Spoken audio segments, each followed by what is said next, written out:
Hello, नमस्ते students. नमस्ते। मैं आज फिर से आपके साथ में हूँ। आज हम शिक्षण अधिगम सामग्री टीचिंग लर्निंग मटेरियल का अध्ययन करेंगे। शिक्षण अधिगम सामग्री, सबसे पहले हम पढ़ेंगे शिक्षण अधिगम सामग्री का अर्थ। फिर है सहायक सामग्री का महत्व। फिर सहायक सामग्री की आवश्यकता। फिर सहायक सामग्री को प्रयोग करते समय हमें किन किन बातों का ध्यान रखना चाहिए। फिर लास्ट है श्रव्य दृश्य सामग्री का वर्गीकरण। सबसे फर्स्ट है सहायक सामग्री का अर्थ। वेस्ले के अनुसार श्रव्य दृश्य साधन अनुभव प्रदान करते हैं। उनके प्रयोग से शब्दों व वस्तुओं का संबंध सरलता पूर्वक जुड़ जाता है। ये जटिल बातों को भी सरल ढंग से प्रस्तुत करते हैं। उनकी निरीक्षण शक्ति को विकसित करते हैं। सहायक सामग्री की सहायता से एक शिक्षक को बड़ी मदद मिलती है। वह अपने विषय वस्तु को आसानी से अपने छात्रों तक संप्रेषित कर सकता है। छात्र भी उसे पूरी तरह समझ जाते हैं। सहायक सामग्री के प्रयोग करने से कक्षा में एक रोचक वातावरण बन जाता है। छात्र जानने के प्रति उत्सुक रहते हैं और कक्षा का और एक शिक्षण का वातावरण प्रभावशाली बन जाता है। और सहायक सामग्री के साथ जो पाठ प्रदर्शन किया जाता है और उस पाठ प्रदर्शन से जो नॉलेज स्टूडेंट को मिलता है वह उनके मस्तिष्क में अधिक समय तक स्थायी रहता है। हम ये कह सकते हैं कि जो सहायक सामग्री के साथ जो ज्ञान प्राप्त होता है उससे केवल छात्रों की स्मृति ही नहीं, बोध स्तर तक ही नहीं, बल्कि चिंतन स्तर तक छात्र उससे सीखते हैं। तो एक चीनी कहावत है कि एक बार देखना 100 बार बताने से अच्छा है। यानी हम कभी भी विद्यार्थी को या कोई भी व्यक्ति हो उसको अगर हम कुछ उसके सामने प्रदर्शित करके हम अपना विचार प्रस्तुत करें, हम अपना शिक्षण कार्य करें तो वह उसे अच्छी तरह से समझ जाएगा। उसे समझने में किसी भी तरह की कोई कठिनाई नहीं होगी।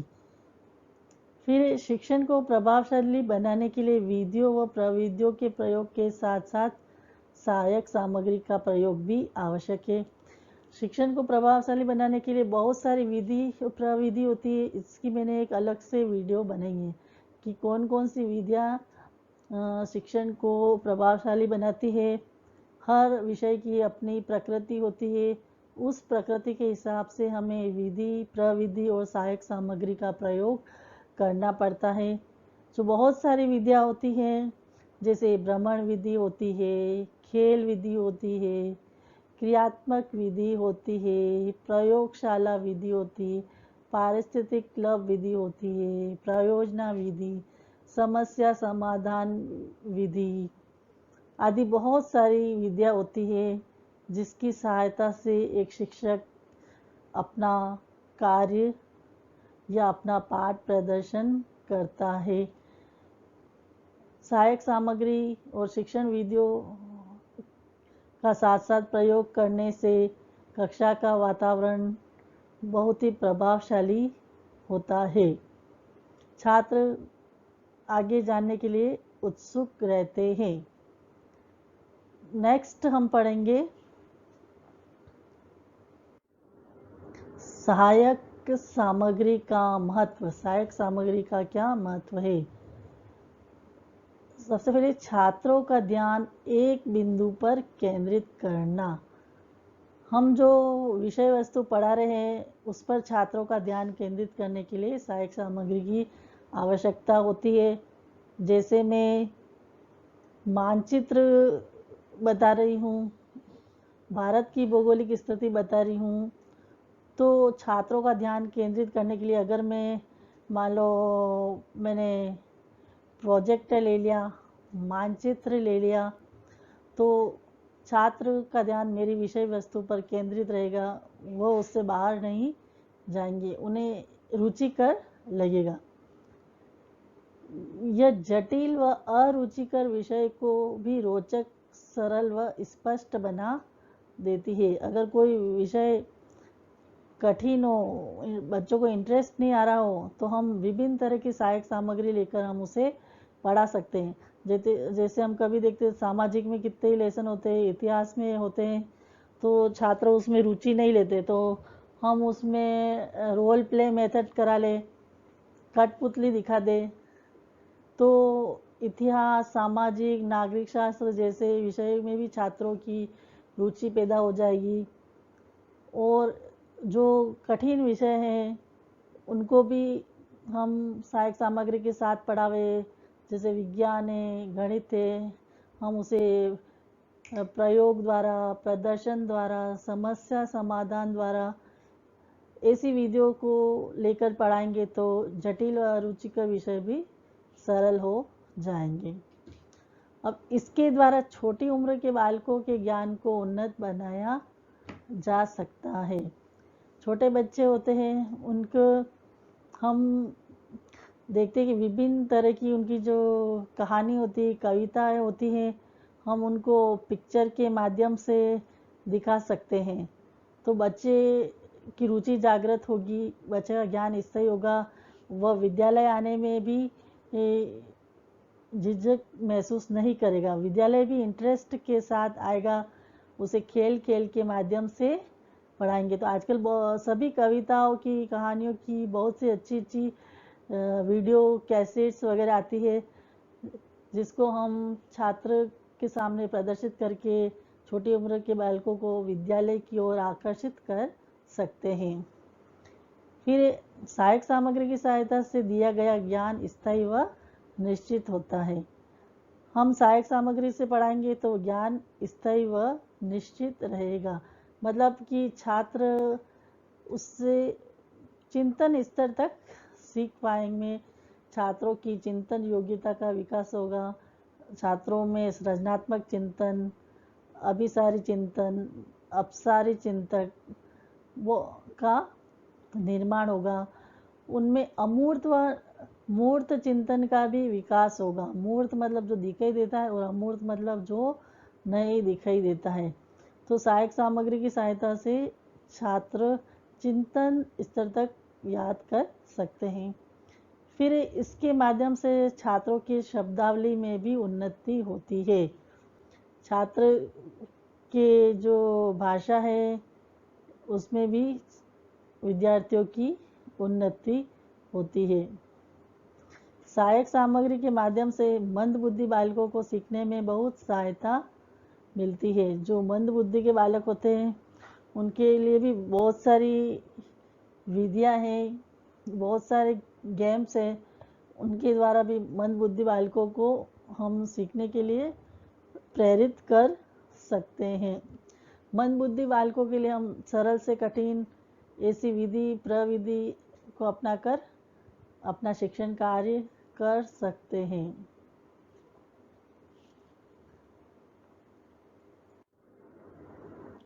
फिर सहायक सामग्री की आवश्यकता, विद्यालय में कक्षा में सहायक सामग्री की आवश्यकता क्यों होती है? यह अमूर्त अवधारणाओं को मूर्त रूप प्रदान करता है। अमूर्त मतलब जो हमें दिखाई नहीं देती है, और मूर्त मतलब जो हमें दिखाई देता है। तो सहायक सामग्री की सहायता से अमूर्त एवं मूर्त चिंतन का भी विकास होता है, छात्र की चिंतन शक्ति का विकास होता है, छात्र विभिन्न दिशाओं में सोचने लगते हैं। हमने भगवान राम के जीवन को पढ़ा रहे हैं, तो हमने मान लो भगवान राम की कोई तस्वीर दिखाई तो बच्चा उसके बाहर को भी देखेगा कि हाँ भगवान राम ने कौन सा वेश धारण कर रखा है, इनको कांधे पर धनुष है। फिर ये तो हो गया उसका मूर्त चिंतन। फिर वो अमूर्त चिंतन के बारे में भी सोचेगा कि भगवान राम ने क्या किया था। भगवान राम 14 वर्ष के लिए वनवास गए थे, उन्होंने रावण का वध किया था। तो इस तरह से उसमें सहायक सामग्री के माध्यम से अमूर्त चिंतन का भी विकास होता है। सहायक सामग्री से शैक्षिक क्रियाओं को प्रभावशाली बनाया जा सकता है। जो भी शिक्षक पढ़ा रहा है तो वह प्रभावशाली बन जाता है, क्योंकि सहायक सामग्री से कक्षा रुचिकर हो जाती है। हम बच्चों को प्रोजेक्टर दिखा रहे हैं, चार्ट दिखा रहे हैं, कोई कहानी कविता सुना रहे हैं, और उसमें हम जैसे ऑडियो वीडियो सामान ले रहे हैं तो बच्चे की क्लास रुचिकर हो जाएगी। सहायक सामग्री से समय की बचत होती है। सहायक सामग्री से पढ़ाने से छात्र का अधिगम स्तर उन्नत होता है, वो उसे कम समय में ही सीख सकते हैं। प्रत्यक्ष ज्ञान के माध्यम से उन्नत ज्ञान प्रदान किया जा सकता है। प्रत्यक्ष ज्ञान मतलब जो सामने दिखाई देता है। प्रत्यक्ष मतलब सामने। तो जब छात्र को शिक्षक पढ़ाएंगे, वो उसके सामने चार्ट प्रदर्शित करेंगे, प्रोजेक्टर प्रस्तुत करेंगे, कोई प्रयोग करेंगे, भूमिका करेंगे, तो उससे जो प्रत्यक्ष ज्ञान होगा तो छात्र उससे अधिक सीख पाएगा। बालकों की कल्पना शक्ति का भी विकास किया जा सकता है। सहायक सामग्री से बालकों की जो इमेजिनेशन है उसका भी डेवलपमेंट किया जा सकता है। सहायक सामग्री से छात्र सैद्धांतिक पक्ष में ही नहीं बल्कि व्यवहारिक पक्ष में भी उन्नत हो जाते हैं। मतलब छात्र को केवल पुस्तकी ज्ञान ही प्राप्त नहीं होता है सहायक सामग्री से, बल्कि उनके व्यवहारिक ज्ञान में भी उन्नति होती है। जैसे हमने बच्चों को कोई प्रोजेक्ट वर्क दे दिया, चित्र बनाने को दे दिया, कहानी लिखने को दे दी, कविता लिखने को दे दी, तो छात्र में इसमें सहयोग की भावना आएगी और छात्रों में नेतृत्व का विकास होगा, तो उसका व्यवहारिक पक्ष भी उन्नत होगा, छात्र बहिर्मुखी बनेंगे। तो सहायक सामग्री के प्रयोग से छात्रों का व्यवहारिक ज्ञान भी उन्नत होता है। फिर सहायक सामग्री का प्रयोग करते समय ध्यान रखने योग्य बातें। सहायक सामग्री का प्रयोग किसी भी पाठ के अंतर्गत प्रस्तावना, प्रस्तुतिकरण, पुनरावृत्ति आदि के लिए किया जाता है। जब शिक्षक क्लास में पहुंचता है तो सबसे पहले छात्रों को अपनी विषय वस्तु की तरफ आकर्षित करने के लिए प्रस्तावना करता है, प्रस्तुतिकरण करता है, पुनरावृत्ति करता है। तो सभी सहायक सामग्री के माध्यम से ही करते हैं, जिससे छात्र का ध्यान विषय वस्तु की ओर केंद्रित हो जाए। सहायक सामग्री से विभिन्न उद्देश्यों की प्राप्ति हो सकती है। सहायक सामग्री के माध्यम से हम अपने ज्ञान का उद्देश्य भी प्राप्त कर सकते हैं, अवबोध भी हो सकता है, ज्ञानोपयोग, कौशल आदि उद्देश्यों का विकास हो सकता है। सभी उद्देश्यों की प्राप्ति हम सहायक सामग्री के माध्यम से कर सकते हैं, क्योंकि ज्ञान का भी स्थायित्व प्रदान होता है, अवबोध भी कर सकते हैं, छात्र उसको अच्छी तरह से समझ सकते हैं, चिंतन मनन कर सकते हैं, तुलना वर्गीकरण कर सकते हैं, और फिर इस ज्ञान का उपयोग भी वे कर सकते हैं। और कौशल का तो विकास होता ही है। छात्र चार्ट बनाना सीख सकते हैं, मानचित्र बनाना सीख सकते हैं, मॉडल बनाना सीख सकते हैं, सारणी बनाना सीख सकते हैं, मानचित्र में प्रदर्शन करना सीख सकते हैं। तो सहायक सामग्री के माध्यम से छात्र के कौशल का भी विकास होता है। अभिरुचि तो जागृत होती ही है, छात्र का पाठ की तरफ ध्यान आकर्षण होने लगता है और एक उसका अभिवृत्ति भी विकसित होती है पाठ के प्रति, और उसकी विषय वस्तु के प्रति एक सकारात्मक दृष्टिकोण उत्पन्न होता है सहायक सामग्री के माध्यम से। फिर सहायक सामग्री विभिन्न प्रकार की होनी चाहिए। मतलब सहायक सामग्री एक जैसी ही नहीं हो, उसमें विविधता होनी चाहिए। वो विषय और प्रकरण की प्रकृति के अनुसार होनी चाहिए। जैसे हम विज्ञान पढ़ाएंगे तो प्रयोग प्रदर्शन कराएंगे तो उचित होगा, और भूगोल पढ़ाएंगे तो मानचित्र के द्वारा हम कराएंगे तो अधिक प्रभावशाली होगा। तो सहायक सामग्री में विषय के अनुसार, उसकी प्रकृति के अनुसार विविधता होनी चाहिए। ये पढ़ाए जाने वाले प्रकरण से संबंधित होनी चाहिए। हम जो भी पाठ पढ़ा रहे हैं उससे उसका संबंध होना चाहिए। हम जो प्रकरण पढ़ा रहे हैं, जो उसका हम शिक्षण बिंदु पढ़ा रहे हैं, उससे वो सहायक सामग्री संबंधित होनी चाहिए। फिर सहायक सामग्री सुंदर, रोचक तथा स्पष्ट होनी चाहिए। सहायक सामग्री में कक्षा के आकार को देखकर बनानी चाहिए, पूरे चार्ट का प्रयोग करना चाहिए, उसमें विविध रंगों का प्रयोग करना चाहिए, अक्षरों को आकार कक्षा के अनुकूल रखना चाहिए, अक्षर स्पष्ट होने चाहिए। कोई रोल प्ले कर रहे हैं तो भी उसे अच्छी वेशभूषा के साथ करना चाहिए। तो सहायक सामग्री सुंदर, रोचक और स्पष्ट होनी चाहिए। प्रयोग करते समय शिक्षक और छात्र दोनों को सक्रिय रहना चाहिए।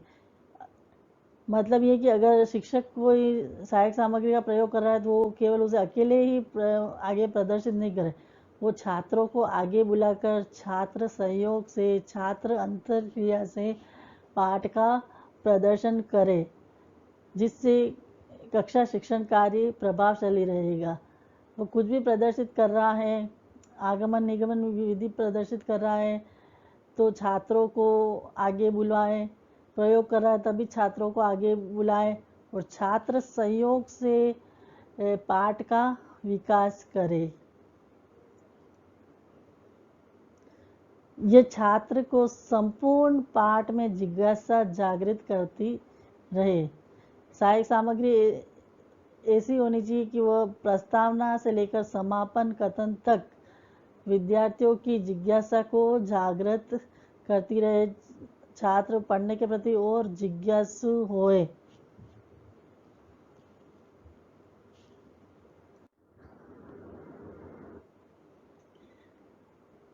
एक बार में केवल एक ही सहायक सामग्री का प्रयोग करना चाहिए। हम जिस वक्त जो शिक्षण बिंदु पढ़ा रहे हैं उस वक्त उसी शिक्षण तरह की सहायक सामग्री का प्रयोग करना चाहिए। फिर सहायक सामग्री का प्रदर्शन करते समय संकेतक का प्रयोग करना चाहिए। अगर हम चार्ट प्रदर्शित कर रहे हैं तो हमें संकेतक यानी पॉइंटर का प्रयोग करना चाहिए। संकेतक मतलब पॉइंटर। फिर सहायक सामग्री बोधगम्य होनी चाहिए, मतलब छात्र इसको पढ़कर कुछ समझ सके, ऐसी सहायक सामग्री होनी चाहिए। सहायक सामग्री का आकार कक्षा के अनुकूल होना चाहिए। अगर कक्षा के अनुकूल होना चाहिए यानी बहुत छोटी भी नहीं होनी चाहिए और बहुत बड़ी भी नहीं होनी चाहिए। फिर सहायक सामग्री को छात्रों के समक्ष विषय वस्तु की क्रमबद्धता के आधार पर प्रस्तुत करना चाहिए। प्रस्तावना, शिक्षण बिंदु, समापन कथन सभी के लिए सहायक सामग्री को क्रमबद्ध करके ही कक्षा में लाना चाहिए और उसे छात्रों के सामने प्रस्तुत करना चाहिए। उसे व्यवस्थित करके रखना चाहिए। उपयोग में ली जाने वाली और उपयोग में ले गई सामग्री का अलग अलग कक्षा में व्यवस्था करके रखनी चाहिए। अन्यथा अगर शिक्षक कौन सा शिक्षण बिंदु पढ़ाना चाहता है और गलत शिक्षण सहायक सामग्री ले लेगा तो उससे उसकी क्लास डिस्टर्ब हो सकती है। तो अध्यापक को सहायक सामग्री का प्रयोग साधन के रूप में करना चाहिए, न कि साध्य के रूप में। मतलब अध्यापक को सिर्फ एक साधन के रूप में ही करना चाहिए, मतलब बस उसको उसकी विषय वस्तु छात्रों तक पहुंच जाए, उसका छात्र उसका बोध स्तर तक स्मरण कर सके।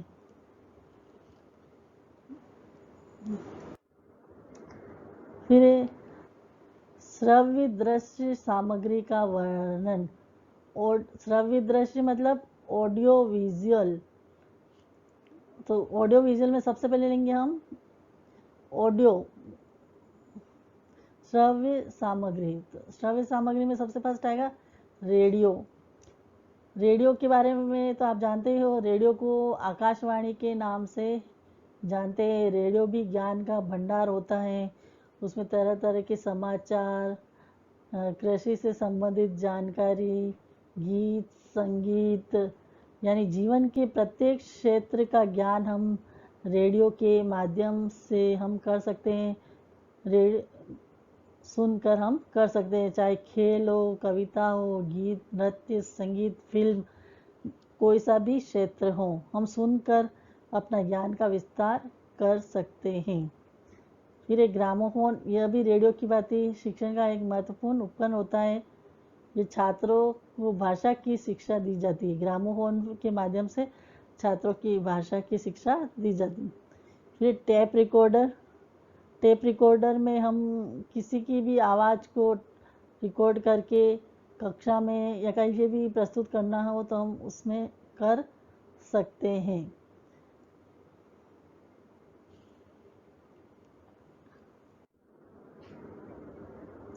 फिर दृश्य सामग्री, दृश्य सामग्री मतलब विजुअल, जो दिखाई देती है, सुनाई नहीं देता। तो वास्तविक पदार्थ एवं नमूने, रियल ऑब्जेक्ट एंड स्पेसिमेन, जो ज्ञान छात्र प्रत्यक्ष वस्तु को देखकर प्राप्त करता है वह शिक्षक दिए जाने वाले व्याख्यान से श्रेष्ठ होता है। अगर क्लास में केवल शिक्षक व्याख्यान ही दे रहा है तो छात्र उस ज्ञान को अर्जित नहीं कर पाएगा, उसमें रुचि भी नहीं दिखा पाएगा। छात्र को जब शिक्षण कार्य हो रहा होता है तो एक शिक्षक को अपने विषय वस्तु के साथ, अपने व्याख्यान के साथ कुछ प्रदर्शन भी करना चाहिए जिससे छात्र रुचि लेवे। जैसे विज्ञान पढ़ा रहा है तो वो मॉडल प्रयोग करके अपने पाठ को पूर्णता की ओर ले जावे। भूगोल पढ़ा रहा है तो वह उससे संबंधित मानचित्र को दर्शाते हुए उस विषय वस्तु की व्याख्या साथ में करे, तब वो ज्ञान प्रभावशाली रहेगा, अन्यथा छात्रों को रुचि नहीं आएगी। फिर ये मॉडल वास्तविक वस्तुओं के निश्चित अनुपात में बने हुए लघु रूप होते हैं। मॉडल में यथार्थ का और वास्तविकता की भावना होती है। ये 3 डायमेंशनल होते हैं, इनकी लंबाई, चौड़ाई और मोटाई तीनों ही दिखाई देती है, जिनको जैसे हम ज्वालामुखी का मॉडल, भूकंप का मॉडल, वर्षा जल संरक्षण है, विज्ञान के भी हम भौतिक साधनों के मॉडल है, तो विद्युत परिपथ के मॉडल है, साइंस में है स्केलेटन का है, रीढ़ की हड्डी वगैरह, जो भी बहुत सारे जीवों के हम मॉडल ले जा सकते हैं, जो कि हम वास्तव में उन्हें ले जा नहीं सकते, उनके हम मॉडल बनाकर छात्रों को दिखाई दे सकते हैं, छात्रों के सामने प्रदर्शित कर सकते हैं। फिर चित्र, फोटो, पोस्टर, यदि कक्षा में वास्तविक पदार्थ या मॉडल को नहीं दिखाया जा सकता तो संवाद सूत्र महत्वपूर्ण भूमिका निभाते हैं। तो हम चित्र, फोटो, पोस्टर आदि को भी ले जाकर अपना प्रदर्शन कर सकते हैं। फिर रेखाचित्र, रेखाचित्र भी छात्रों को ध्यान आकर्षित करने में सहायता प्रदान करता है। हम अपने बिंदुओं को विभिन्न डायग्राम से प्रस्तुत करके उसे छात्रों के सामने प्रस्तुत कर सकते हैं। हम फ्लो डायग्राम वगैरह बिंदु का बनाकर छात्रों के सामने प्रदर्शित कर सकते हैं। फिर चार्ट, चार्ट तो आप जानते हो कि चार्ट में जनसंख्या, जलवायु आदि बहुत सारे चित्र का प्रदर्शन किया जाता है। श्यामपट्ट, श्यामपट्ट मतलब ब्लैक बोर्ड, ब्लैक बोर्ड के बारे में भी आप जानते हैं। ब्लैक बोर्ड भी एक दृश्य सामग्री है। ब्लैक बोर्ड पर भी एक शिक्षक अपना कार्य कर सकता है। श्यामपट्ट पर भी वह विभिन्न प्रकार के चित्र बनाकर, रेखा चित्र बनाकर अपना पाठ प्रदर्शन कर सकता है और छात्रों को अपनी तरफ आकर्षित कर सकता है। उसके लिए वह विभिन्न रंगों की चौक का प्रयोग करके भी श्यामपट्ट को आकर्षित बना सकता है। फिर बुलेटिन बोर्ड, इस पर सामग्री को अवलोकन के लिए लगाई जाती है। सूचनाएं, समाचार पत्रों की प्रकरण आदि चित्र लगाए जाते हैं। फ्लैनल बोर्ड, ये लकड़ी का बना होता है जिस पर फ्लैनल चढ़ा होता है। इस पर थोड़ा चिपका देते हैं, जो भी हम लेते हैं उसको चिपका देंगे और नीचे इसके वो रेतमा लगाता है। यहाँ किन्हीं दो तत्व, घटना चित्र आदि को क्रमानुसार लगाने में उपयोगी होता है।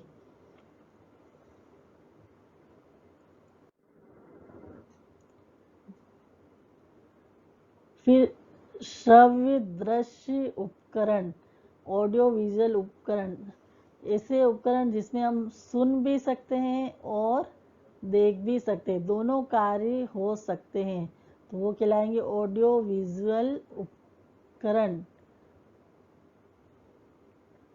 फिर छात्र अपने इसमें श्रवणेंद्रिय एवं दृश्येंद्र की सहायता से ज्ञान प्राप्त कर सकते हैं, यानी कि छात्र सुनकर और देखकर इसमें अपना नॉलेज को बढ़ा सकते हैं। इसमें हम लेंगे प्रोजेक्टर।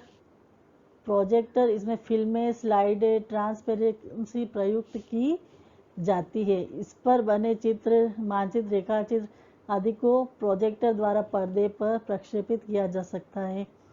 प्रोजेक्टर पर हम स्लाइड लेते हैं, उसको उस पर रख देते हैं, उसका जो फिर दीवार पर उसका छाया चित्र पड़ता है तो छात्र उसको अच्छी तरह से समझ सकते हैं। चलचित्र मतलब सिनेमा, पिक्चर, हम अपने प्रकरण पर छोटी सी पिक्चर बनाकर भी छात्र को अपने विषय वस्तु की तरफ आकर्षित कर सकते हैं। टेलीविज़न, टीवी, टेलीविज़न का उपयोग तो आप जानते ही हैं कि वह शिक्षा के क्षेत्र में कितनी उपयोगी है। टेलीविज़न के माध्यम से हम सुन भी सकते हैं, देख भी सकते हैं, हर क्षेत्र का हम नॉलेज बढ़ा सकते हैं, चाहे कोई सा भी विषय हो। फिर वीडियो, वीडियो टेप द्वारा वक्ता की आवाज़ एवं उसका सक्रिय होता है।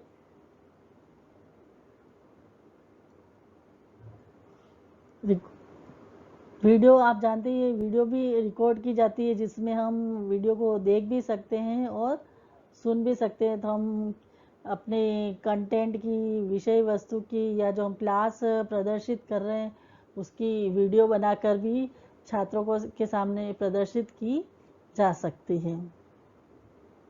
फिर कंप्यूटर, कंप्यूटर का शाब्दिक अर्थ होता है गणना करना। कंप्यूटर के बारे में तो आप जानते ही हैं कि इसने शिक्षा के या संचार के क्षेत्र में क्रांति ला दी है। बिना कंप्यूटर के ज्ञान अर्जन करना वर्तमान में असंभव हो गया है। तो कंप्यूटर भी एक श्रव्य दृश्य उपकरण में ही है। तो इन श्रव्य दृश्य उपकरणों के बिना हम शिक्षा प्राप्त नहीं कर सकते, हम शिक्षा की कल्पना भी नहीं कर सकते वर्तमान समय में। तो शिक्षा के क्षेत्र में इन सहायक सामग्रियों का बहुत बड़ा योगदान है। सहायक सामग्री की सहायता से ही पाठ रुचिकर बनता है, ज्ञान को स्थायित्व प्रदान होता है।